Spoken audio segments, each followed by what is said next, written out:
I effed up and told my fiance I don't want to sleep with her as much now that she's pregnant. Please help. Am I wrong for throwing my husband out after finding nudes from the nanny? Am I the a-hole for implying to my coworker that I please myself when my husband is away? My coworker tickled another coworker, and now there's chaos. Am I the a-hole for yelling at my wife on our wedding night? Bully made fun of me for pooping my pants. Pooped on her porch weekly 20 years later.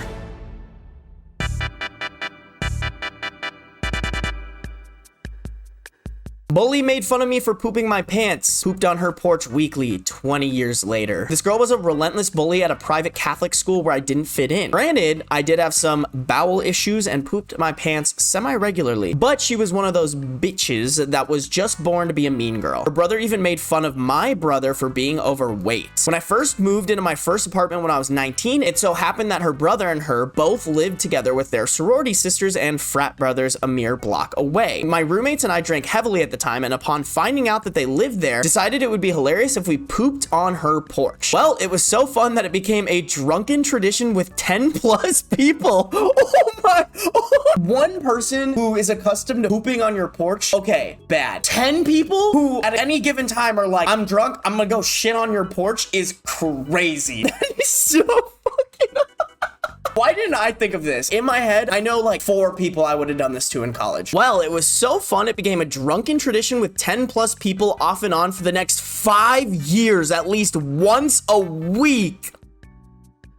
Dude, can you imagine your porch is getting shit on at least once a week? How did they live in the same place for 5 years too? Like, you think after the first year, they'd be like, our porch is getting shit on a lot. Maybe we should move or like set up a camera or something. That's crazy. Getting to tell her years later is a whole nother story, which was its own petty revenge in itself. I tell the story to my daughter and her friends as an anti-bullying cautionary tale. And then their top edit was, while I was a full-blown adult when I purposefully shit on this girl's porch, I was in first grade when I unintentionally shit my pants in after school. Not sure where you all are getting high school thing from. That's funny. I think it's more funny that they just kept doing it. For them to be like, yo, 2 a.m. after the bars, let's go back to my place for afties. But before that, we're shitting on Jennifer's porch. You guys, I gotta have respect for that type of dedication. I want to know if they ever got caught. There has to be components to the story that they exaggerated. For 5 years without them moving out is crazy. Either they're stupid and couldn't figure out, maybe if we move to a different place, this will stop. And once a week with 10 people is crazy and not getting caught. I guess they didn't put like a year on this, so maybe there weren't video cameras like Ring doorbells and stuff. Cause no way this would happen nowadays. You would get caught like after the second time. I effed up and told my fiance I don't want to sleep with her as much now that she's pregnant. Please help.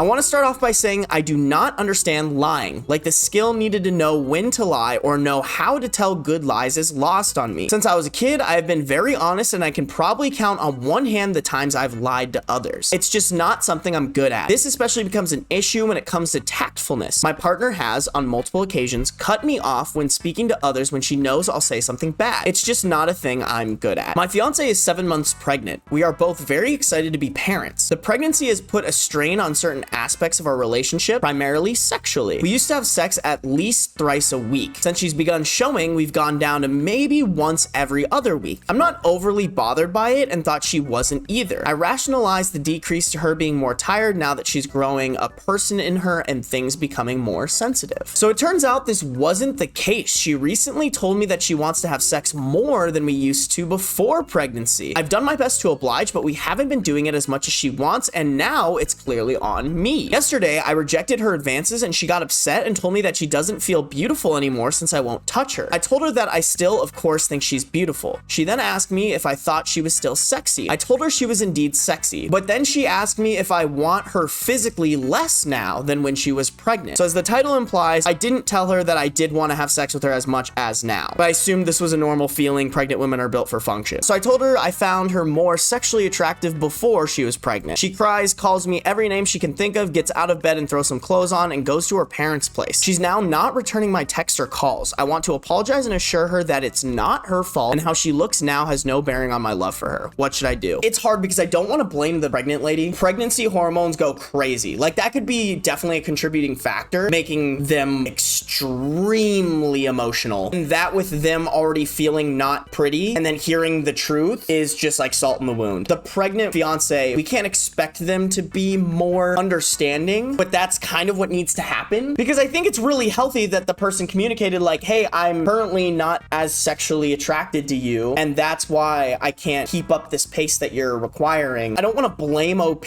for telling the truth, but I don't know, do you guys think they should have lied? The a-hole 100%. Pregnant women are built for function. Are you mad?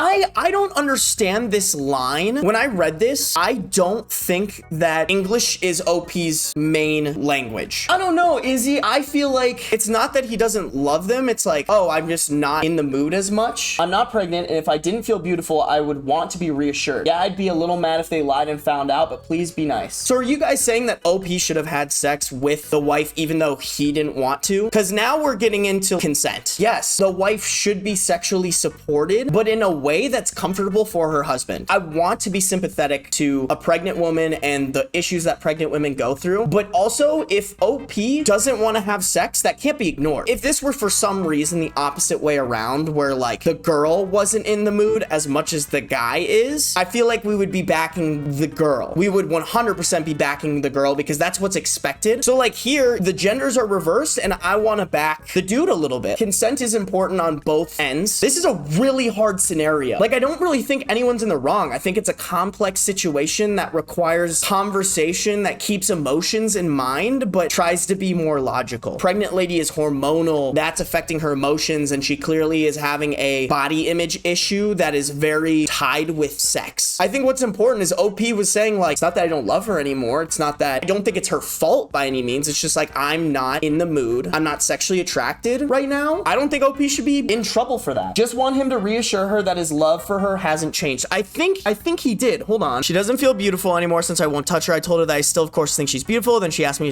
I thought she was sexy. I told her she was indeed sexy. So yeah, you're okay. Izzy, I agree with you. This seems like somebody who's like a horse that needs to get led to water. As soon as they get to the water, they're gonna drink all that damn water. But this doesn't sound like the person, like he sounds very like, honestly, they seem a little bit on the spectrum. Can't read social cues. That's what I'm picking up on this. Just this end line, like clearly they have love for them. They just haven't been able to communicate that yet. So I agree. I think he should communicate that. Whenever you have a tough conversation, you want to lead with something nice first to basically see like, hey, I'm on your team, right? You could be like, I think you're beautiful. I can't wait to marry you and you to be the mother of my children and we raise these kids together. However, at this time, this is how I feel. Nothing to do with you and how you look. I think you're beautiful. I think you're sexy, but this is just how I feel with you being pregnant, and maybe like diving more into those feelings. Like maybe I know this is actually a big issue for guys. Some guys don't like having sex with their pregnant wife, not because they think they're less attractive, but because the thought of like a baby in there while they're having sex like keeps them from wanting to do it. Consent 100% needed, but just how the situation played out, it no doubt was worded terribly. Absolutely. I don't disagree with that. I just think that to just go straight to OP is the a-hole. I like to think I'm very emotional IQ is pretty high. And just from what I'm picking up from this, it just sounds like a very delicate situation that both parties were not in the right state to have the correct conversation around it. I would literally bet money that this person is probably on the spectrum, especially with what they said about lying and how they don't get it. Like, so I think those things together and then this delicate situation is an atomic bomb made straight from Oppenheimer. Like,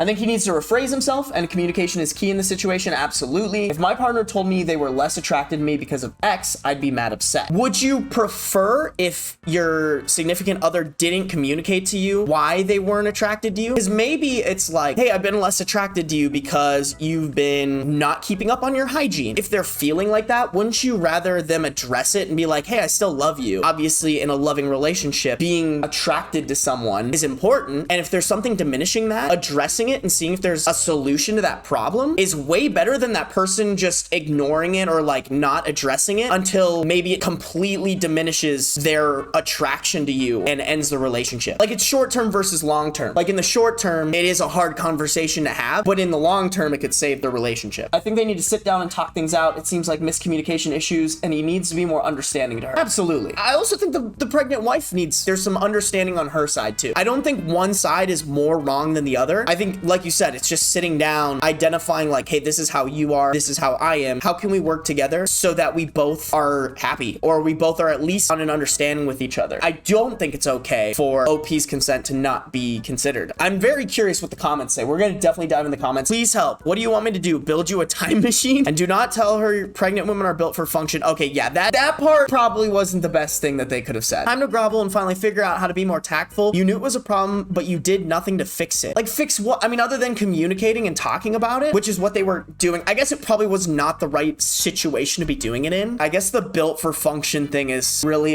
grinding people's gears here, which I don't blame them, but damn. Well, you've screwed up, unfortunately. I can promise you that will stick with her. When she's given birth, her body will never be quite the same, and it'll stick in her mind as to what version of her you prefer. I say this because as a woman, I know how hard it is to go through pregnancy and have the body you used to feel good in feel completely different and look completely different. Then coming out the other side with a C-section scar, etc., nothing quite looks as it did. That's okay in a you made a beautiful person, look how amazing they are, and you grew them sort of way. But everyone wants to feel sexy and wanted. If my partner rejected me and said he felt more sexually attracted to me pre-pregnancy, that would have absolutely devastated me. It's fine to not want sex, that's your right, and no one can force you equally. Don't hurt her feelings because right now she can't do anything about being pregnant and her body is changing, so may not reach your standard again and she will know. I feel like rejected is not the right word. Like, he was like, I'm not in the mood, which is an okay thing in any relationship, I feel like. I mean, obviously I've never gone through it, but I would think that this is kind of probably a shared sentiment for a lot of people. I don't know, is that kind of a messed up thing to say? Like, I'm sure there are a lot of dudes out there who think along this line. He felt more sexually attracted to me pre-pregnancy. And I'm not saying like that's a justification, but going into it logically, it's like, hey, my body won't be the same as it was before. And yeah, maybe he was more sexually attracted to it. As long as the guy's still sexually attracted to you and is like, hey, I know it's different, but I still love you and I still want to do the act with you. I don't know. This is a hard one. This is a really hard one. I don't know. Maybe I'm in the wrong here, but I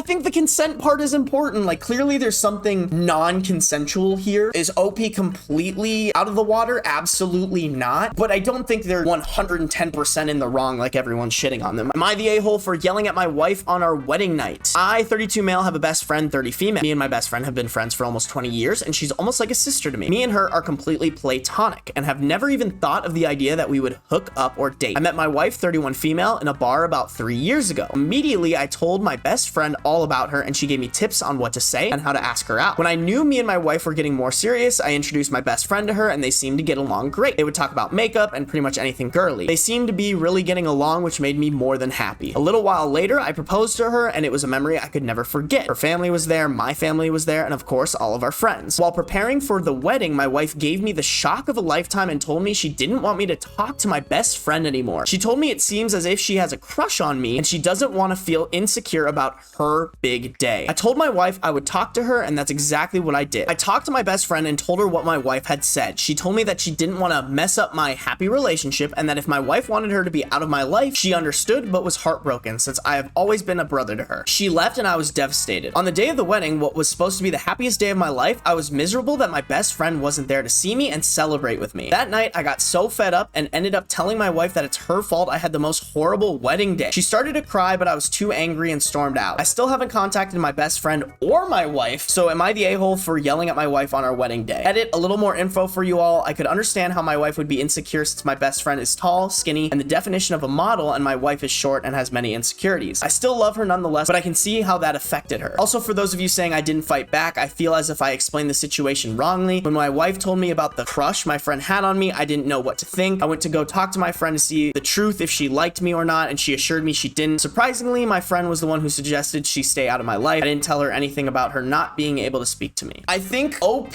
up to about here was not the a-hole. I think this is where OP becomes a-hole. I want to go with everyone sucks here. OP sucks because of this second half. That night I got so fed up and ended up telling my wife it was her fault. Like, on the wedding day, no matter how terrible it was for you, like, it doesn't make it right for you to ruin it for her. I think they handled it wrong. She started to cry, but I was too angry and stormed out. That's not what you do in a marriage. And then this one, still haven't contacted my best friend or my wife. That should have been, I still haven't contacted my best friend, but I've tried contacting my wife. That's the right sentence that's supposed to go. I do think the wife sucks for being like, hey, I don't want your best friend there. To me, that's more of a I don't trust you more than a I don't trust them type of thing. I think the wife could have talked to the best friend and been like, I want to make sure, like, you need to tell me the truth because I'm gonna always be stressed about this, to get that validation, that support, or maybe have the conversation, all three of them there. I also want to add, if he knew this was going to ruin his wedding day, he should have communicated that earlier. Instead of this scenario, it should have been a, how do we end this so everyone's happy? Like, how do we reassure the wife, ease her thoughts that like this is just a brother-sister relationship. How do we make this so that the best friend can attend the wedding? Gender aside, like if my best friend wasn't at my wedding, yeah, that would suck. I was about to defend him until he described his best friend as a model and then his wife is short and insecure. I don't think that explanation is bad because it gives more context. This is how she looks. As someone who's also short, I could see that being an insecurity. Saying they have many other insecurities is just like being aware of it. But like at the end of the day, they're choosing this person to marry. I think that's just giving context to like, she feels this way because of this. This is not the best way to start a marriage. Nope, not at all. Fix the problem before the wedding to see if you were compatible. Exactly.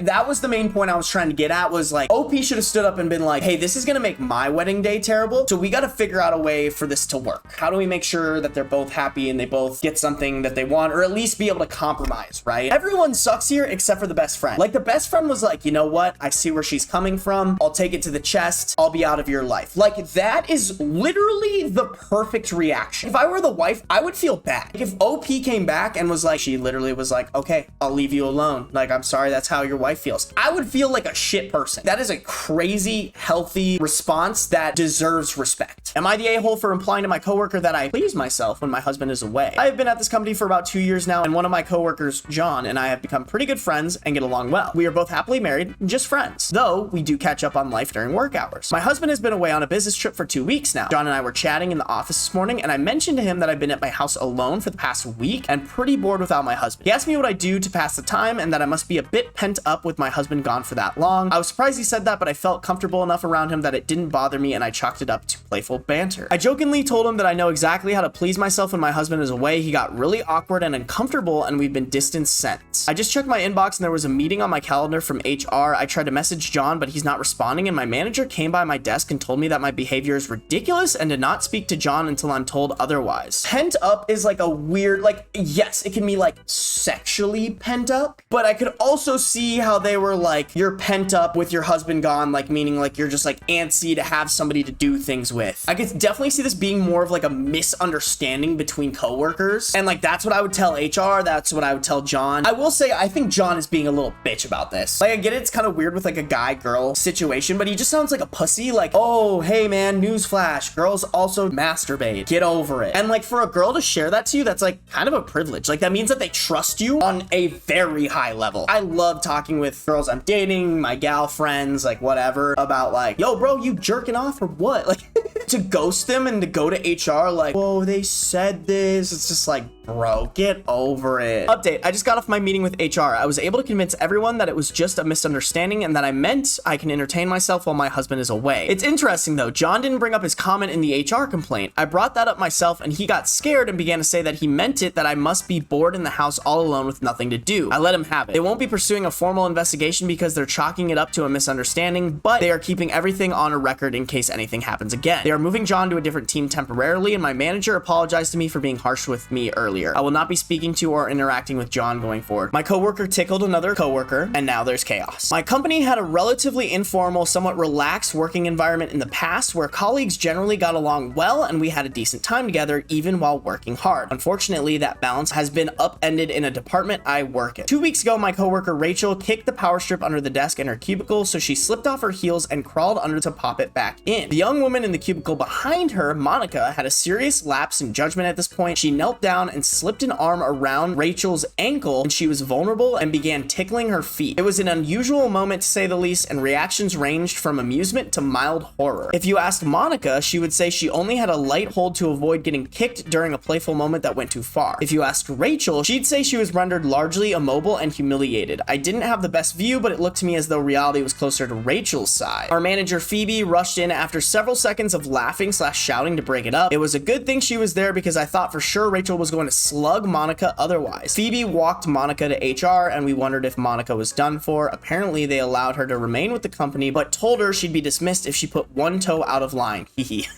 I don't know the details, but I do know that Rachel was furious that the girl wasn't fired. Since that point, she has done everything she can to make Monica so unhappy that she feels compelled to quit. From passive-aggressive emails to trying to rally coworkers to petition management to let her go, to bringing up the incident, as it comes to be called, at every available opportunity. As a result, Rachel is becoming difficult to work with, and Monica is becoming a basket case. It's gotten to the point where yesterday I talked to Monica because I feel sorry for her. I'd heard her crying in the ladies' room that morning, only to have Rachel snarl at me later for trying to be friendly. I'm fairly certain that Phoebe knows what's happening, but is hesitant to address the issue with Rachel since she was the original victim. Phoebe is also rather hands-off in management style, so that isn't helping the situation. The environment is becoming increasingly uncomfortable, and our department being split on whether Monica should have been let go from the start hasn't helped. And I can sense people are starting to take sides. Any advice would be appreciated. I would chalk this one up to just like a lapse in judgment. It's definitely weird, I feel like, to the normal person, but who knows what Monica's upbringing was like. Maybe in her head that made sense and she just needed to be like told no, that wasn't. I wouldn't put Monica in the wrong for doing that. It's a little weird, but I could totally see somebody making a mistake, and I don't think they should be fired for that. I think where Monica went wrong is she should have made everything okay with Rachel. Like, she should have gone up to her and been like, hey, I'm so sorry, that was totally out of line, I will not be doing that again, is there any way I can make that up to you? Then if Rachel has this vendetta, then she just looks like an asshole. Monica's able to take like accountability and be like, yeah, that's wrong, I shouldn't have done that, and I apologize to Rachel, who just goes for their coworkers' feet. Yeah, that's also like, I thought it was like, oh,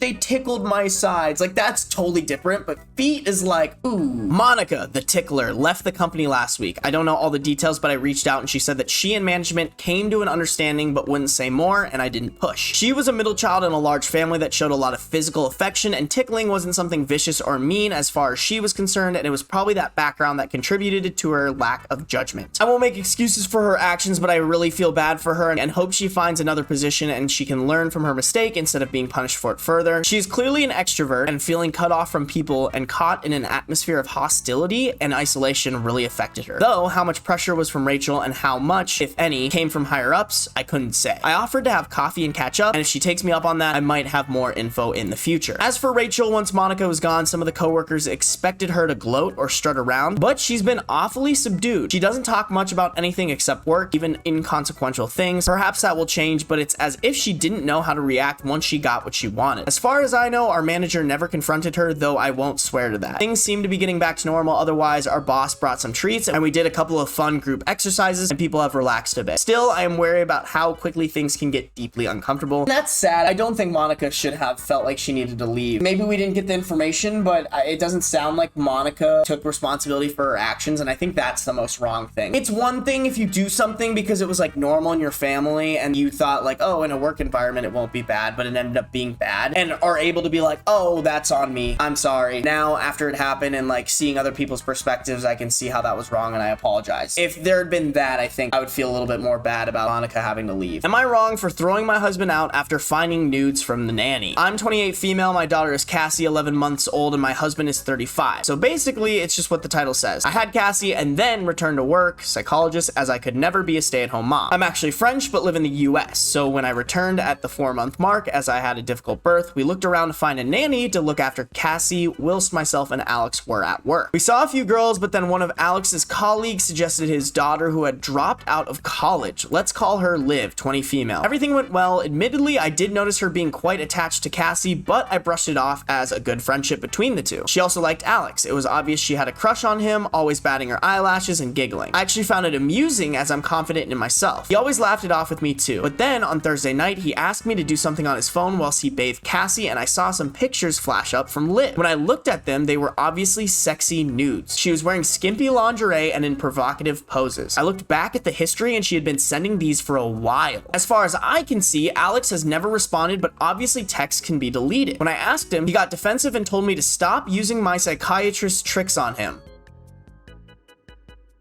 Not the response to that. Not that there really is an appropriate response to that, but definitely not that. I was not happy with his non-answers, and it ended up in a shouting match waking Cassie, so I got him a bag and threw him out. Told him he's not welcome back until I have answers. I'm considering taking Cassie back home to see my family in France for a little bit. His mother and friends have been blowing up my phone saying I'm being too harsh, and they were harmless texts. No. Nevertheless, I feel disrespected and that doesn't fly with me. Was I too harsh? Should I accept his claims that he never responded? Edit, not husband, fiance. Also, I'm not taking Cassie to France. We will visit my family for a few weeks and Alex has given consent. This one's easy. Not the a-hole. Am I wrong for throwing out my husband after figuring out he basically cheated on me? No. Like, if this has been going on for a while, there should have been a, hey, our nanny is sending me basically nudes. We should fire her. Anything other than that, you're in the wrong. Here is an update from June 18th, 2023. I'd like to start off this by addressing the comment stating I'm kidnapping my daughter. I'm taking her with me to visit my family back in France for a few weeks. Her father has given his consent. It is non-issue. There was also confusion about my job. I work in the psychology field and I was just using this post as a sounding board, really. The responses from his friends and mother made me question myself, which is crazy. I forgot to address that. That is stupid. As stated, I informed Liv's father of what happened. He was furious both with Alex and Liv. He apologized to me and said he will try to get the truth from her and she rebels any chance she gets, but this was disgusting. I then looked through the camera in my daughter's nursery and I saw a clip of Liv asking if she wanted a sister or brother from Miss Livy and Daddy. That made me feel sick to my stomach. She responded to her dismissal with denials, but I told her that I had footage and that she was to never lay a hand on my baby again. But if she wanted Alex so bad, she could have him. I reminded her that how you get them is how you lose them, and he would soon tire of a 20-something college dropout kid. Alex returned to the house temporarily for us to talk. After me showing him the camera footage and text from Liv, he broke down and said he was really sorry. He admitted that whilst nothing physically happened between them, they had been exchanging photos and messages for a month or two. He showed me the original messages and it was her who had pursued him. She started by saying she felt like a schoolgirl around him. So cringe, bro. And said she needed advice from an important man like him and sent a picture of her in lingerie asking if it was sexy. He started out not really responding, but after a few texts he responded and it started from there. She was saying things about them being a happy family together, but he never responded to those texts. He begged me to forgive him and start fresh. He said we could move and said that we had plenty of money. He will do whatever I want. I told him what I want is to go home for a few weeks, so that is what I'm doing. He honestly looks so pathetic right now. They are welcome to each other. There will be no wedding and I will be consulting with a custody lawyer once I get to France to see my options both in the US and internationally. But as someone in the comments said, I stayed in the US not because I think it's a good place to live, but because that's where Alex was based and wanted to build our family. However, I will always support the daughter-father relationship, but he cannot have our daughter and his nanny. Now that that's not happening, I would like to move home and most certainly away from the slutty nanny. I am not looking for custody advice. Mini update from Liv's father. He has found and sent me some of the deleted messages. Liv talks about wanting me out of the picture so she can be Cassie's mom. WTF. There's another update? Yo! Cassie and I have been in France for 2 days now. It's been so wonderful to be back with my family after missing them for so long. They've been doting on Cassie, especially my mother and father, who even though are divorced, remain very amicable for the sake of my sisters and I. Mama had a whole room set up with toys and blankets for Cassie. I've also been loving the wine and cheese and gossiping with my sisters. It's been very good to let loose after all the stress, honestly, and I've gotten to ride my family's horse and show him to Cassie finally. Someone suggested I meet up with some old friends to go out and let loose, so that's exactly what I did last night. I had a great night meeting back up with some of my old university friends. We went out to the city and had some great food and wine and went dancing. There's this one guy from our group who used to be very flirty with me back in the day. Anyways, one thing or another happened and we ended up going back to his place. It was good actually. He listened to what I wanted and we were both very pleased in the end. Winky face. Cassie's as happy as I am. I'm meeting a lawyer today and my ex has been ringing. I let him talk to Cassie whenever he wants, but I'm refusing to engage whilst I'm on my break. Edit, people need to calm down. I didn't say I had sex with him since people want to... I don't care. I think if she had sex with him, that's fucking sick. I don't think they're at all in the wrong. If I were in the same shoes, bro, I would want a divorce. Or not even a divorce, but like a... See ya. If someone cheated on me, the only way I would potentially think about getting back together with them is if they owned up to it completely. Yeah, you're right. Like we were sexting, like here's all the information right off the bat, not after you kick them out or after you threaten to take the kid or, but that would be a maybe, like a hard maybe. I never get back with a cheater. My trust issues are too low. Absolutely. I agree with that. If you enjoyed, click right here to watch another one of my Reddit videos and hit subscribe so you don't miss out on new messy Reddit threads every week.